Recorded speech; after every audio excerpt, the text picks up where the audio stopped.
In the heart of a bustling metropolis, amidst towering skyscrapers and neon-lit streets, lived a woman in her early 30s. Her name is Cristina. She lived alone in a modest apartment on the 15th floor of a high-rise building. Her life was routine. Work during the day, mostly solitary evenings at home, sometimes drinks with friends. That was until the night the calls began. Cristina had a past that she thought was long buried. It was a Thursday night when she received the first call. The clock read 11:45 p.m. as she wearily answered the persistent ring of her phone. Hello?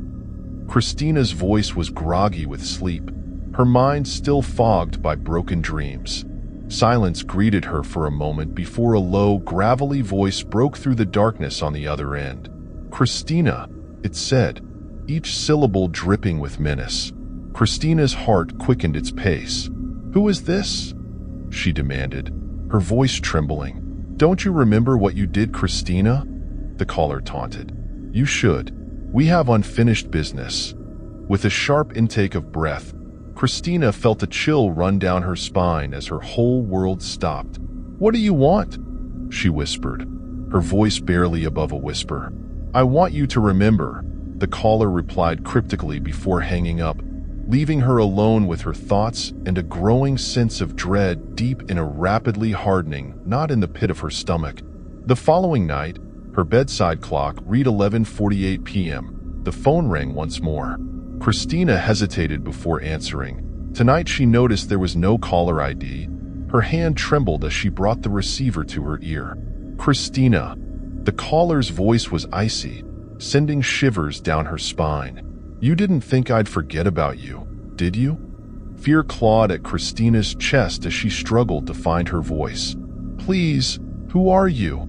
She pleaded, her words choked with desperation. You should know who I am, the caller hissed, and you know what you did. Cristina's blood ran cold as memories long buried resurfaced, threatening to consume her. Please, she begged, tears welling in her eyes. Please leave me alone. The caller continued, No, we will talk again tomorrow night. Cristina shouted, I will block you. The caller softly chuckled, Then I will take what you did to the police. Talk soon. The phone clicked. Cristina sat grappling with her guilt and fear alone in the darkness of her apartment. The following night, Cristina sat wide awake watching the clock. When it reached 11:51, her heart raced as the phone rang once again, the digital clock on her bedside table flashing the late hour. She hesitated, her hand hovering over the receiver before finally answering. What do you want from me? She muttered, her voice barely above a whisper. You're avoiding your responsibilities, Cristina. The caller's voice sliced through the silence, sending a shiver down her spine. But you can't hide forever. Tears welled in Cristina's eyes as she clutched the phone tightly, her breaths coming in ragged gasps. Please, she begged, her voice trembling with fear.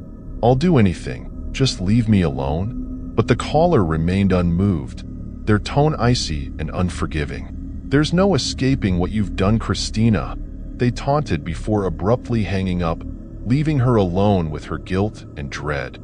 The caller spoke of a crime committed in her youth, a crime she had thought no one knew about. But the caller knew, and they were determined to make her pay for her sins. 15 years earlier, Cristina had just gotten her driver's license. It felt so liberating to be able to have this level of freedom. Late one night, she was driving near home when there was a loud thump over by the right front wheel. She pulled over and saw what was left of the McDonald family dog lying in the gutter. What have I done? Thought Cristina. In that moment, she panicked. She grabbed a red tartan rug from the back seat and scooped up the dead dog, taking it home and carefully placing it in the trash for collection in a couple days. It had weighed on her ever since. Her phone's silent rumble sounded like a shrill ring piercing the silence of her apartment, jolting her awake from a fitful slumber at 11:54 p.m. With a trembling hand, she reached for the receiver, her heart pounding in her chest. Please, what do you want me to do? Cristina's voice was hoarse with exhaustion, her nerves frayed from nights of torment. I want justice, Cristina. The caller's voice was like a dagger to her heart, each word dripping with malice. "And you're going to help me get it." The following day at work, she could no longer function. She came home early and dropped into a fitful nightmarish sleep, tossing and turning. The phone buzzed beside her at 11:57 p.m. for the fifth consecutive night. With a trembling hand, she answered the call, tension filling her gut. "It's time to face the truth, Cristina." The caller's voice was cold and relentless, driving a chill deep into her bones. "Meet me at Remembrance Park by the docks tomorrow night at midnight, or I'll make sure everyone knows what you've done." Tears streamed down Cristina's face as she listened, her mind racing with fear and desperation. "I'll be there," she promised, her voice shaking with uncertainty. Cristina's breath caught in her throat as she listened, the weight of her guilt threatening to crush her. "I'll do anything," she whispered, her voice barely audible over the line. "Just tell me what you want." With each call, Cristina's fear had grown, a suffocating weight pressing down on her. She knew she couldn't ignore the caller's threats forever, yet she was paralyzed by the fear of what might happen if she confronted her past.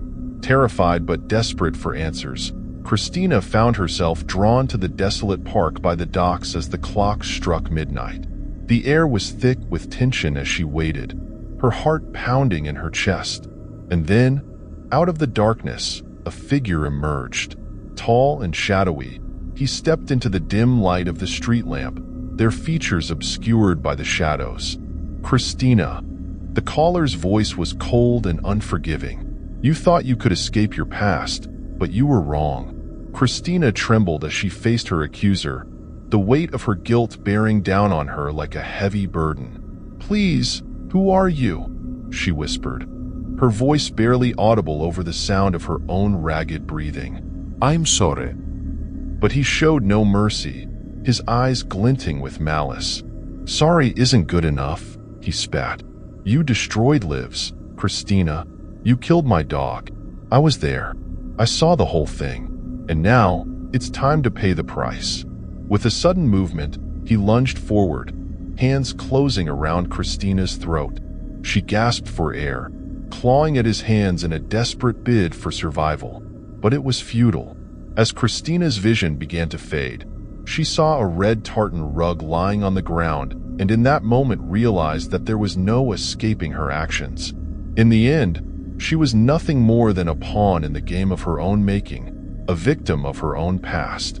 And as darkness enveloped her, Cristina knew that some sins could never be forgiven, some debts could never be repaid. For in the end, the past always has a way of catching up to us, no matter how hard we try to outrun it.